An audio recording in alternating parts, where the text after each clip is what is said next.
الحمد لله نحمده ونستعينه ونستغفره ونؤمن به ونتوكل عليه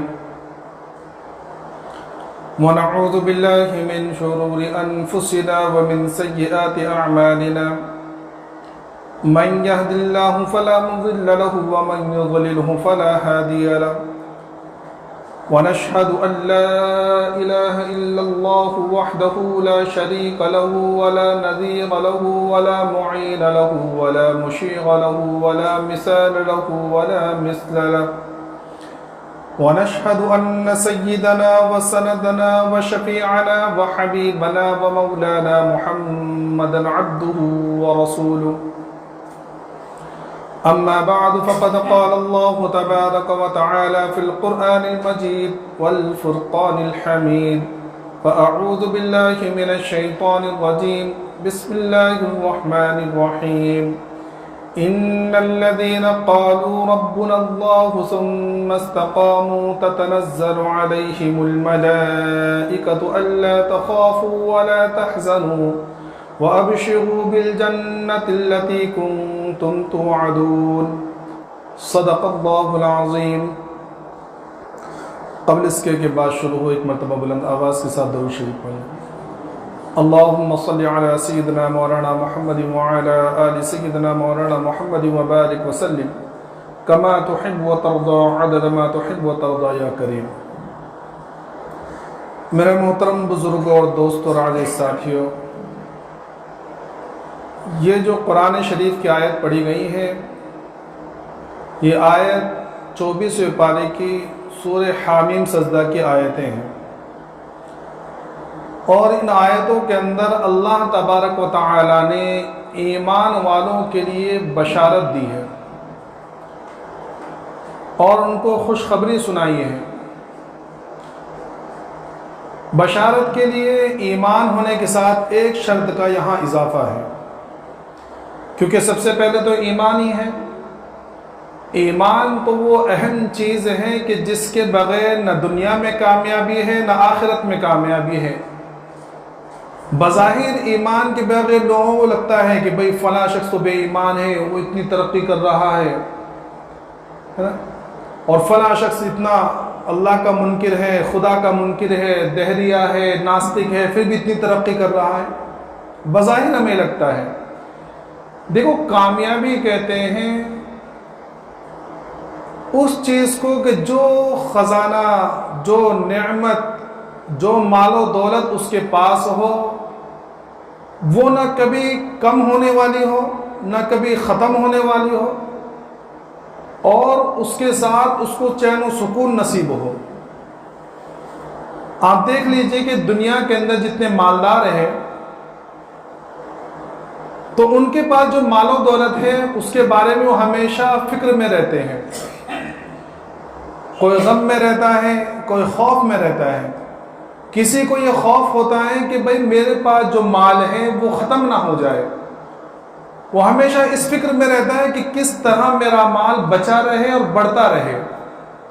کچھ لوگ غم میں ہوتے ہیں کہ ان سے حالانکہ کروڑ پتی اربوں پتی ہیں، لیکن ان کے پاس سے ذرا سا مال ختم ہو جائے، کم ہو جائے، تھوڑے سے شیئر کے اندر گراوٹ پیدا ہو جائے، تھوڑی سی آمدنی کم ہو جائے تو غم سوار ہو جاتا ہے، رات دن ٹینشن میں، کیوں بھئی آمدنی بہت کم، بالکل چل ہی نہیں رہی دکان یا کاروبار چل نہیں رہا، حالانکہ پھر بھی کروڑوں کما رہا ہے، لیکن وہ تھوڑے سے کم ہو جانے کے غم میں سوار ہے، بالکل گھلا جا رہا ہے۔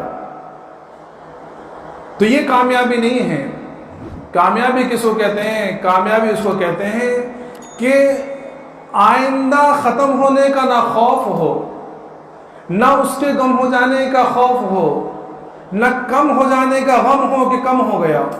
اور یہ بات صرف ایک ایمان والے کے ساتھ میں ہی ہو سکتی ہے۔ دنیا کے اندر بھی جو ایک ایمان والا ہے اور وہ حقیقی ایمان والا ہے، تو اگر اس کو اول تو آئندہ کا کوئی خوف نہیں ہوگا، کیونکہ اس کے سامنے اللہ تبارک و تعالیٰ کی صفت رزاقیت ہوگی، وہ یہ جانتا ہوگا کہ میرا رب رب ہے، میرا اللہ رب ہے، میرے اللہ نے پالنے کا وعدہ کیا ہے، میرا رب رب العالمین ہے۔ اور رب کہتے ہیں اس ذات کو جو دنیا کے اندر چیونٹی سے لے کر جبرائیل علیہ السلام تک اور ساری مخلوقات کی پیدائش سے پہلے سے لے کر اس کے مرنے کے بعد تک اس کی ساری چیزوں کی کفالت کے ذمہ دار ہو، اور یہ اللہ ہے۔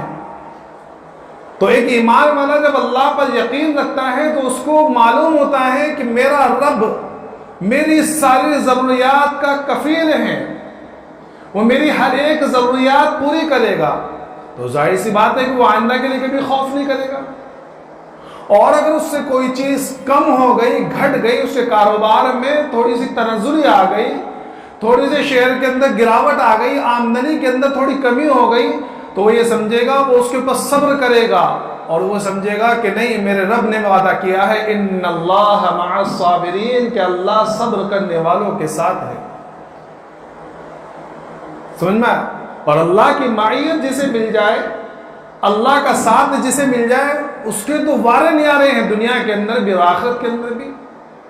اور آخرت میں تو ایمان والوں کے ساتھ یہ معاملہ ہوگا کہ جس کے اندر اللہ رب العزت نے جگہ جگہ بشارت سنائی ہے، لا خوف علیہم ولا هم یحزنون، نہ کوئی خوف ہے نہ کوئی غم ہے، بے خوف و خطر ہوں گے، رنج و غم دور ہوگا۔ اور دنیا کے اندر اگر کسی کو مال و دولت مل بھی جائے تو کب تک اس کے پاس رہے گی؟ یا تو مال و دولت اس سے چھٹ جائے گی، یا وہ خود مال و دولت سے چھٹ جائے گا۔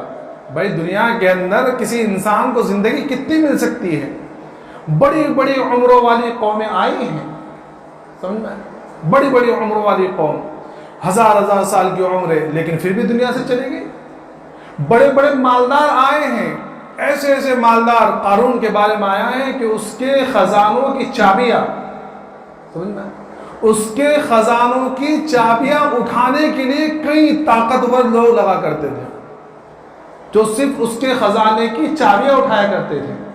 تو سوچو کتنا خزانہ ہوگا، لیکن آج ہے وہ موجود، اس کے اعلیٰ اولاد موجود ہے۔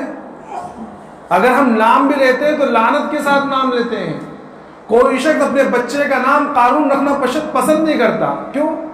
کیونکہ اس کے پاس ایمان نہیں تھا۔ تو ایمان وہ دولت ہے جس ایمان کی وجہ سے دنیا میں بھی کامیابی ہے، آخرت میں بھی کامیابی ہے۔ لیکن میرے محترم بزرگ دوستو، اللہ تبارک و تعالیٰ نے اس ایمان کے ساتھ ایک اضافی شرط بھی رکھی ہے۔ کیا؟ کہ ایک تو وہی ہے کہ اعمال صالحہ ہونی چاہیے، اور یہ اعمال صالحہ کب ہوں گے؟ وہاں وہ شرط یہاں ہے، ان الذین قالوا ربنا اللہ ثم استقاموا، کہ بلا شبہ وہ لوگ جنہوں نے کہا کہ ہمارا اللہ ہمارا پالنہار ہے، ہمارا رب اللہ ہے، ثم استقاموا، پھر جمے رہے، استقامت اختیار کی، ڈٹے رہے، کہ یہ سب سے اہم چیزیں ہیں جو آج خاص طور پر آج کے ماحول میں بہت زیادہ ضروری ہے، کہ ایمان پر ڈٹے رہنا، جمے رہنا، اعمال صالحہ کرتے رہنا، کوئی بھی حالات آ جائیں، کوئی بھی پریشانی آ جائے، اور پریشانیاں تو آئے گی، اللہ نے قرآن میں بتلایا، اللہ کے رسول نے احادیث میں بھی ارشاد فرما دیا۔ قرآن کریم میں اللہ تبارک و تعالیٰ نے کئی جگہ ارشاد فرمایا۔ ایک جگہ ارشاد فرمایا، احسب الناس ان یترکوا ان یقولوا آمنا وهم لا یفتنون، کہ کیا لوگوں نے اس بات کا گمان کر رکھا ہے، کیا لوگ اس بات کے اوپر تکیہ لگائے بیٹھے ہوئے ہیں، کیا ان یقولوا آمنا، کہ وہ صرف یہ کہہ دے کہ ہم ایمان لے آئے، وهم لا یفتنون، اور انہیں آزمایا نہیں جائے گا؟ سمجھ میں آ رہا ہے؟ اور دوسری جگہ ارشاد فرمایا، ام حسبتم ان تدخلوا الجنہ ولما یأتکم مثل الذین خلوا من قبلکم، کیا تم یہ گمان کر رکھا ہے تم نے کہ تم جنت میں ایسے ہی داخل ہو جاؤ گے اور تمہارے پر وہ حالات نہیں آئیں گے جو تم سے پہلے قوموں کے اوپر آئے تھے؟ کیسے حالات؟ کہ ان کو آزمایا گیا، مستهم البأساء والضراء وزلزلوا حتى يقول الرسول والذين آمنوا معه متى نصر الله، کہ انہیں آزمایا گیا، تڑپایا گیا، ستایا گیا، پریشان کیا گیا، مارا گیا، کاٹا گیا، اتنا جھنجھوڑا گیا، اتنا پریشان کیا گیا کہ اس کے رسول، اس قوم کے، ان قوموں کے رسول اور وہ لوگ جو ایمان لائے تھے وہ کہنے لگے متى نصر اللہ، کہ اللہ کی مدد کب آئے گی؟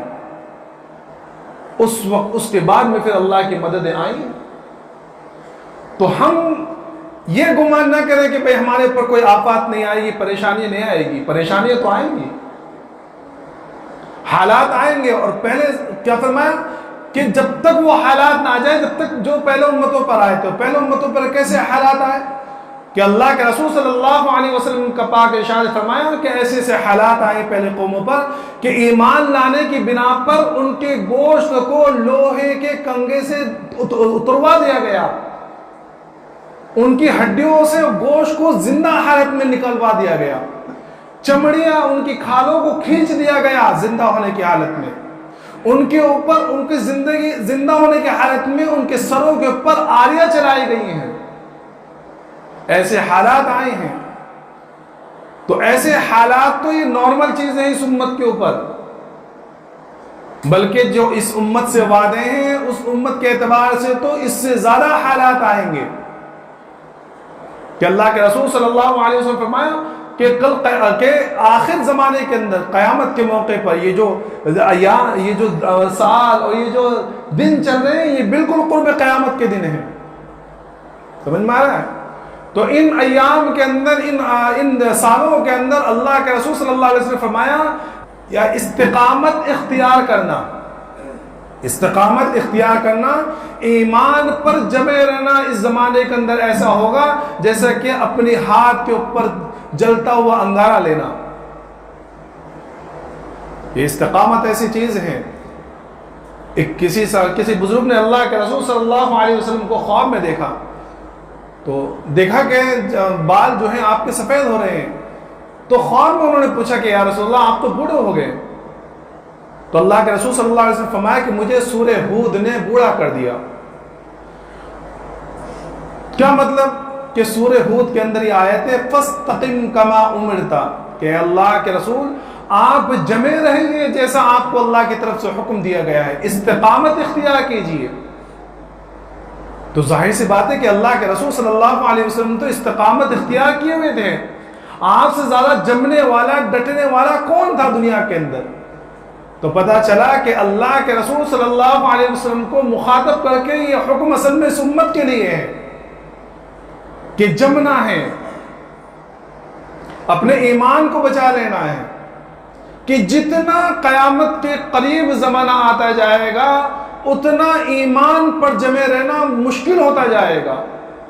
آج آپ دیکھ لیجئے کہ ایک مسلمان اور ایک ایمان والے کو ایمان سے محروم کرنے کے لیے، اس کو مرتد کرنے کے لیے کتنی محنتیں چل رہی ہیں، ڈرایا جا رہا ہے، دھمکایا جا رہا ہے کہ تمہارے ساتھ ہم یہ کر دیں گے، ہم یہ کر دیں گے، تم اگر یہ نہ کرو تو ہم یہ کر دیں گے۔ کتنے حالات آ رہے ہیں، انہیں پریشان کیا جا رہا ہے ذہنی طور پر، ان کے جو شاعر اسلام ہیں ان کو ان کے بارے میں الٹا سیدھا کہہ کر، جیسے بھی جلدی کا واقعہ ہوا سویڈن میں، قرآن شریف کو جلایا گیا، نعوذ باللہ۔ کیوں جلایا گیا؟ تاکہ مسلمان پریشان ہوں، ان کو ذہنی تکلیف پہنچنا بھی چاہیے، لیکن وہ لوگ جو یہ سمجھتے ہیں کہ قرآن کے نسخے کو جلا لینے سے وہ اس دنیا سے قرآن کو ختم کر دیں گے یا اسلام کو ختم کر دیں گے، وہ دنیا کے سب سے بڑے بے وقوف ہیں۔ یہ ایسی کوششیں کئی بار ہو چکی ہیں۔ جنگ آزادی کے موقع پر 1857 میں جب مسلمانوں نے جو جنگ لڑی ہے 1857 کی، تو انگریزوں کے وہاں جو میٹنگ ہوئی ہے برطانیہ کے اندر، اور وہاں خاص طور پر یہ بات رکھی گئی تھی کہ اگر ہندوستان سے مسلمانوں کو ختم کرنا ہے تو دو چیز کو ختم کر دو۔ ایک تو یہ کہ مسلمانوں کا رابطہ علماء سے ختم کر دو، علماء کو ختم کر دو، تاکہ یہ اپنے دین کو صحیح طریقے سے سمجھ نہ سکے، اور دوسرا یہ کہ قرآن کو ختم کر دو۔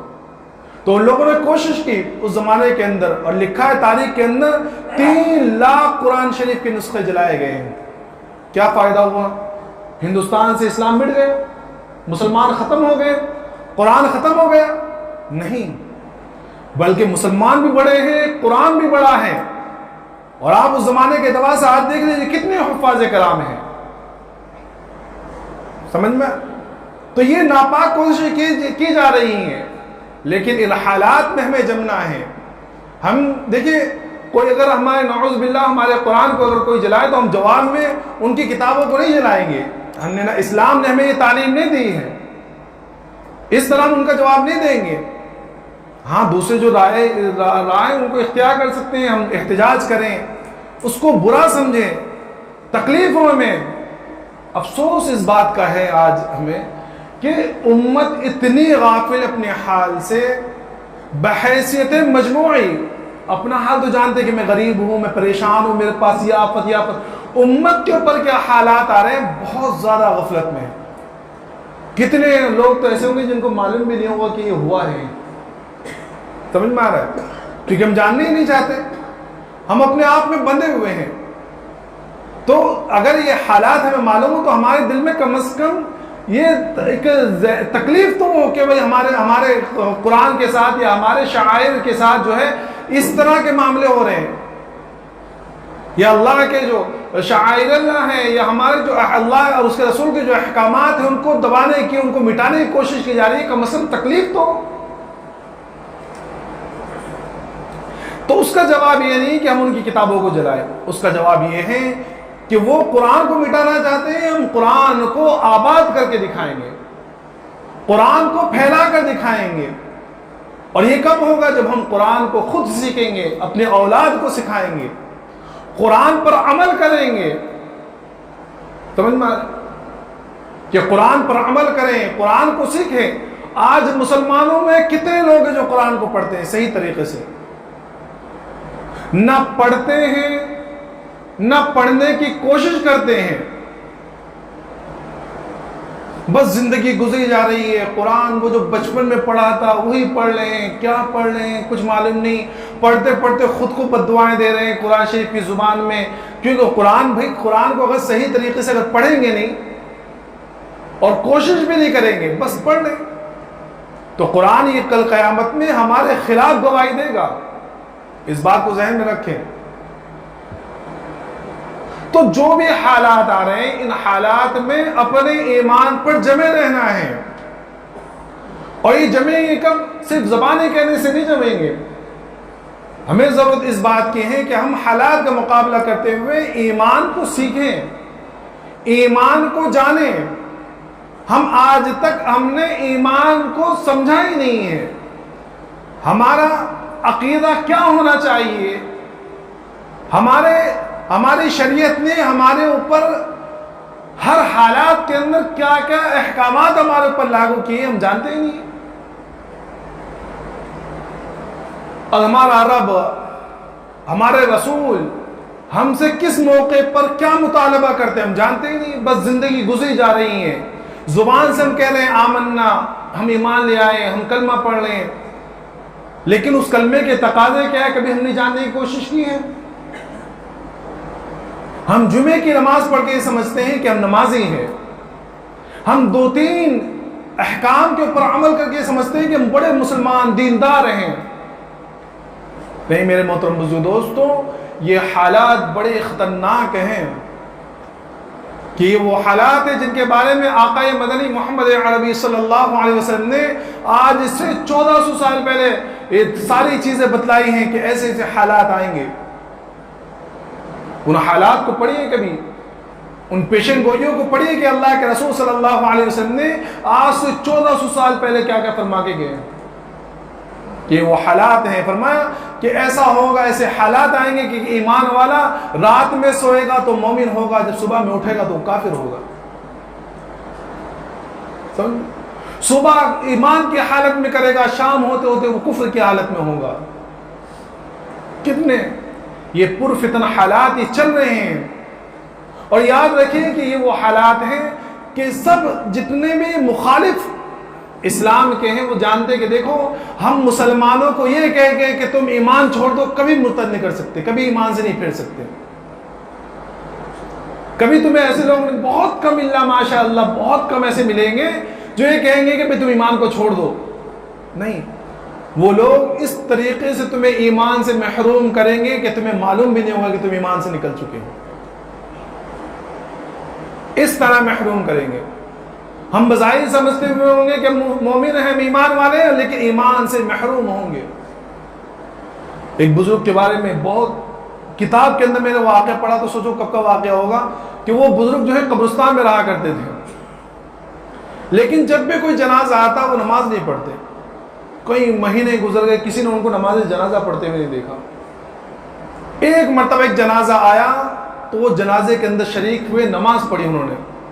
تو لوگوں نے پوچھا کہ حضرت آپ اتنے دن یہاں بیٹھے رہے، کئی مہینوں سے ہم آپ کو دیکھ رہے ہیں اس قبرستان میں، آپ کبھی جنازے کی نماز نہیں پڑھتے، آج کیا بات ہے؟ کیا آپ نے جنازے کی نماز پڑھی؟ کیا بات ہے؟ تو وہ بزرگ کہنے لگے کہ اتنے مہینوں کے اندر ابھی تک اس قبرستان میں کوئی ایمان والا نہیں آیا تھا. یہ پہلا ایمان والا آیا جس کی وجہ سے میں نے اس کی جنازے کی نماز پڑھی ہے. تو ہم سمجھ لیں کہ ایمان والے، تو ہمیں اپنے ایمان پر جمنا ہے، اور جمنے کی شکل و صورت یہ ہوگی کہ ہم ایمان کو جانیں، پہچانیں، اعمال صالحہ پر ڈٹے رہیں، اعمال صالحہ کرتے رہیں. یاد رکھیے بعض اعمال کی نحوست یہ ہوتی ہے کہ مرتے وقت کلمہ نصیب نہیں ہوتا. کتنے اعمال ایسے ہیں، یہ ہم جو سوچ رہے ہیں نا کہ بھئی گناہ کر رہے ہیں کہ بھئی مرتے وقت کلمہ نصیب ہو جائے گا، بس دعا تو کر رہے ہیں. تو کتنے اعمال بد، گناہ ایسے ہوتے ہیں جو ایمان سے محرومی کا سبب ہوتے ہیں، اور ہم سمجھتے ہیں کہ کوئی بات نہیں ہے. تو ایمان پر جمے رہنا، اعمال پر ڈٹے رہنا، جب یہ استقامت ہمیں نصیب ہوگی. اور یہ کب تک کرنا ہے؟ نہ یہ جوانی کا کام ہے، نہ بڑھاپے کا کام ہے، یہ تو مرتے وقت تک کرنا ہے. غالباً امام احمد بن حنبل رحمۃ اللہ علیہ کا واقعہ ہے کہ انتقال کا موقع ہے، سمجھے، نزا کی حالت ہے، اور لوگ تلقین کرتے ہوئے کلمہ پڑھ رہے ہیں کہ حضرت بھی پڑھ لیں گے. تو حضرت کو ذرا ہوش آیا تو کہنے لگے کہ ابھی نہیں، ابھی نہیں، نہیں نہیں. تو لوگ بڑے تعجب میں پڑ گئے کہ بھئی انتقال کے وقت کلمہ پڑھنے کی جگہ پہ یہ بات کہہ رہے ہیں. تو جب ذرا افاقہ ہوا تو لوگوں نے کہا کہ حضرت آپ اس طرح ابھی نہیں، ابھی نہیں کہہ رہے تھے، کیا بات ہے؟ بالکل موت کا، نزا کی حالت ہے، موت کا وقت ہے، اور اپنے وقت کے بہت بڑے محدث ہیں امام احمد بن حنبل رحمۃ اللہ علیہ. مسند احمد آج ہر مدارس کی جو مدارس کے اندر دور حدیث کے اندر پڑھائی جاتی ہے. اتنی بڑی کتاب لکھی، اتنے بڑے محدث ہیں. تو نزا کے عالم میں فرما رہے کہ شیطان میرے پاس آیا تھا اور وہ کہہ رہا تھا کہ احمد تو میرے ہاتھ سے بچ گیا، اور میں اس کو یہ کہہ رہا تھا کہ ابھی نہیں، ابھی سانسیں باقی ہے، پتہ نہیں ان چند گھڑیوں کے اندر تو میرا ایمان سلب نہ کر لے.